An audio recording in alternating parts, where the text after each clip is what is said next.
ఇలా చూసినప్పుడు నిజంగా చెప్తున్నా, నేను ఆర్యానా లాగా చూసా. యాంకర్ పాయింట్ ఆఫ్ వ్యూ ఉంటుంది కదా, లిటరల్ గా ఎలా ఉందంటే ఒక్కొక్క మనిషి ఓ వీళ్ళు వీళ్ళు వీళ్ళు అని చెప్పి చాలా ఇంట్రెస్ట్ క్రియేట్ అవుతుంది. కానీ అజయ్ గారి క్యారెక్టర్ కూడా చాలా ఇంట్రెస్టింగ్ గా ఉంది. యా, ఈగర్లీ వెయిటింగ్ దాని గురించి కూడా. సో ఏంటి అని అంటే, నన్ను ఎందుకు మాయ చేశారు మీరు? ఏం చేశారు? చాలా చేశారు.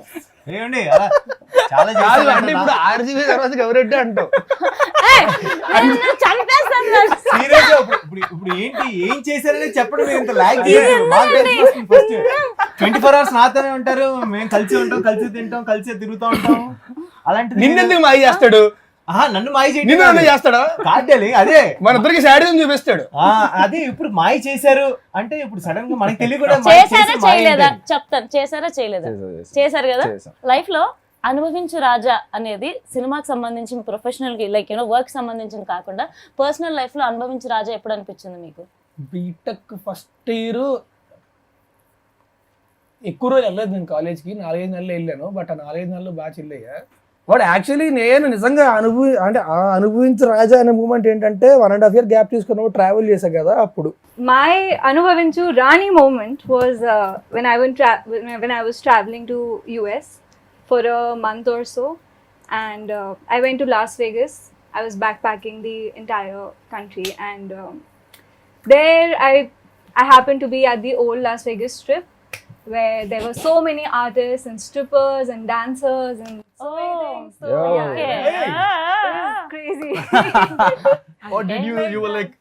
I had lots of fun. Yes. ఇది తెలుగులో చెప్పేట ఎంత బాగుండేది కదా. నువ్వు చెప్పవచ్చు కదా హ్యాపీగా. నాకేం తెలియదు అలాంటి, నేను చిన్నపిల్లని. ఓన్లీ వర్కౌట్లే చేస్తాను. ఇప్పుడైతే 2 డంబుల్స్ తీసుకొస్తే మాట్లాడతారు. అది నిజంగా పాత అవ్వట్లేదా? ఎక్కడెల్లా ఇంకా దాని గురించే మాట్లాడుతున్నారు. అయ్యో అవ్వదు. కొన్ని చరిత్రలో అంటారు కదా, కొన్ని ఫేసెస్ ఉంటాయి కదా. నేను ఆల్రెడీ ఆ బంగారం క్యారెక్టర్ అనుభవించిన రాజాలు ఎవరిదో తెలుసా? మా గవిరెడ్డి గారిది. క్లియర్ గా నాకు చాలా నేను నచ్చింది, నాకు బాగా ఇష్టమైన బ్యాక్ డ్రాప్ లో జరిగిన సినిమా ఇది. సో నేను ఇంతకు ముందు ఒక 2-3 సార్లు భీమవరం వెళ్ళాను. అలాగే అక్కడ నుంచి కొన్ని తీర్థాలు జరుగుతాయి ఊళ్ళలో. ఆ తీర్థాలకు వెళ్ళినప్పుడు రికార్డింగ్ డాన్స్లు, భోగం మేళాలు, కోడి పందాలు, ఇవన్నీ ప్రతి ఇయర్ ఎక్కడో కాడికి దగ్గరికి వెళ్తాను. నేను వెళ్ళి అక్కడ అనుభవించే రాజాలా తయారవుతాను. అదే అవన్నీ ఉంటాయి కదా అక్కడ. అవన్నీ పెళ్ళైంది అర్థమవుతుంది కాదు అదే అంటున్నా. కరెక్ట్ గా 1 month ముందు అడుగుంటే డిప్లొమాటిక్ చెప్పేవాడు కాదు నిజంగానే ఆ బ్యాక్ డ్రాప్ మన సినిమా సాంగ్లు ఏవైతే ఉన్నాయో అవన్నీ నాకు చాలా ఇష్టమైన ప్లేస్లు. నేను నిజంగానే అక్కడ ఉండి ఎంజాయ్ చేసేవాడిని ప్రతి సంవత్సరం. ఏదో ఒక సంవత్సరం మిస్ అయినా 2వ సంవత్సరం నేను పక్కా వెళ్తాను. నేను వెళ్ళి అక్కడ ఫ్రెండ్స్ వాళ్ళు అసలు అనుభవించే రాజా అంటే ఆ బ్యాక్ డ్రాప్ లో వెళ్ళిందే. రికార్డింగ్ డాన్స్ లో, భోగం మేళాలు, కోడి పందాలు, అన్ని అదిరిపోతాయి. ఇంకా ఆ టైం పండగ 4 రోజులు ఏదైతే ఉందో తీర్థాలు జరిగే ఆ 4 రోజులు ఫుల్ అనుభవించాను. నేనే కాదు అక్కడ ప్రతి ఒక్కరు అనుభవించే రాజాలే. అన్నపూర్ణ బ్యానర్ లో కాదు టాపిక్ డైవర్ట్ చేయకు, నువ్వు అనిపించడానికి అది చెప్పు. లేదు 18 లోపే ఏం చేస్తారు? ఏంటి బెస్ట్ మూమెంట్ చెప్పు. ఇది నా లైఫ్ లో జరిగింది. బట్ ఇట్ వాజ్ ఆ ఫీలింగ్ వరకు. బట్ సడన్ గా ఐ ఫెల్ట్ రియల్లీ గుడ్. నాకు ఇంటర్ లో ఉన్నప్పుడు ఒక అబ్బాయి చాలా బాగా ట్రై చేస్తున్నాడు. నాకు తెలుసు అబ్బాయి నాకు ట్రై చేస్తున్నాడు అని. నాకు చాలా బాగా నచ్చుతుంది. రోజు కాలేజ్ అవ్వగానే కనిపిస్తాడు, కాలేజ్ అయిపోగానే కనిపిస్తాడు. దాంతో పాటు ఇంకొక ఫ్రెండ్ కూడా వస్తున్నాడు. నాకు అర్థమైంది ఆ అబ్బాయికి హెల్ప్ చేస్తున్నాడు అని చెప్పేసి.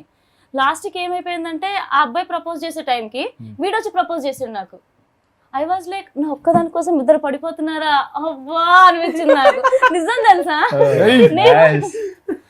నిజం ఆ ఫీలింగ్ చాలా. ఒక అమ్మాయికి చాలా బాగుంటది తెలుసా. ఓకే అంటే నేను ప్రేమించలేదు కాబట్టి బాగుంది, ప్రేమిస్తుంది వేరే వెళ్ళలేదు మరి. ఇద్దరిని ప్రేమించలేదు, ఎవరికి న్యాయం చేసావు? ఎవరికి చేయలేదు. అదే కదా అనిపించే రాజు మూమెంట్ అంటే.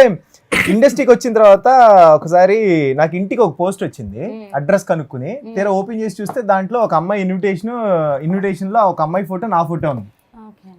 ఆ అమ్మాయి ఎవరో తెలియదు, ఏమీ తెలియదు మనకి. అంటే ఎంత ఇష్టం అనేది వాళ్ళు అలా చూపించారనమాట. నాకు అనిపించింది అప్పుడు, దీనమ్మ మనం ఇండస్ట్రీకి వచ్చిన తర్వాత ఎంత కొంత పొడిచాము, కొంచెం ఫాలోయింగ్ అచీవ్ చేసాము అనే ఫీలింగ్ నాకు అప్పుడు. దీనమ్మ చాలా అచీవ్ చేసాము. నాకు ఇంటర్వ్యూ అని పిలిచారు.